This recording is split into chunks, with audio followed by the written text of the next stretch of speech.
Negatives of Social Media on Relationships by Casti Lopez.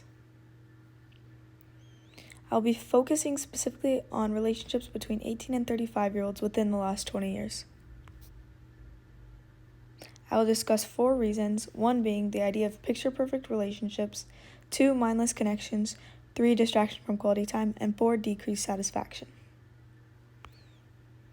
Picture-perfect relationships. The manufactured aspect of cute relationship post is explored in Brodie Woodall's article, The Impact of Social Media on Relationships. A couple never posts about their fights or bad days. Instead, they create a highlight reel, in which they only share their joyful, thrilling, and enjoyable moments. This leads to irrational expectations in a romantic partnership. This may give rise to numerous comparisons and negative emotions, like jealousy and insecurity. These carefully curated relationship posts can also be seen with relationships between parents, friends, and siblings. Mindless connections. Marina Thomas discusses the risks associated with dating apps such as Tinder and Bumble. Swiping on a dating app is essentially based solely on appearance, and as a result, relationships become less meaningful. People ignore a partner's characteristics, and this leads to things like social comparison, fear of being single, and choice overload. Distraction from quality time. According to a Pew Research Center survey, technology and social media significantly disrupts relationships.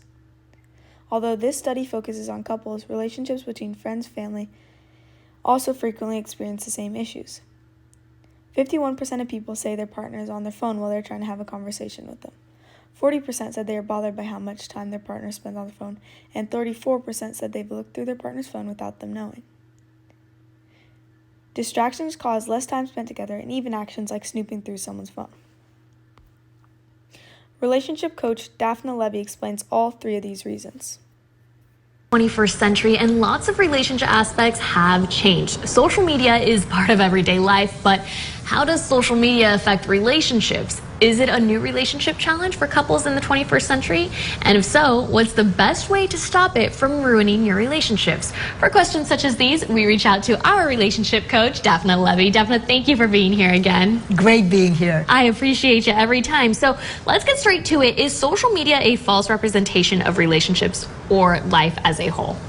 It certainly is. And a lot of people get worried about it because everybody looks so happy and so successful, and their relationships are perfect, and people get introverted. They start thinking, what's wrong with me? My life is not so good. Yes. So it starts to affect them emotionally and mentally. Yes. Oh, man. So how does this partial story affect, I guess, the scroller, the viewer? As I said, you get worried, my life is not as good, but you have to keep in mind that those people who are posting these things, they're not posting their disasters. Right. They're not posting their fights or their partner ignoring them.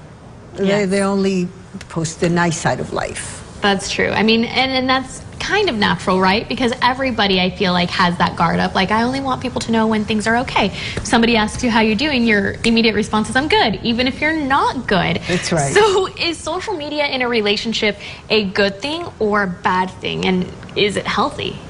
I hear a lot of complaints. And the biggest thing is that it's a huge distraction.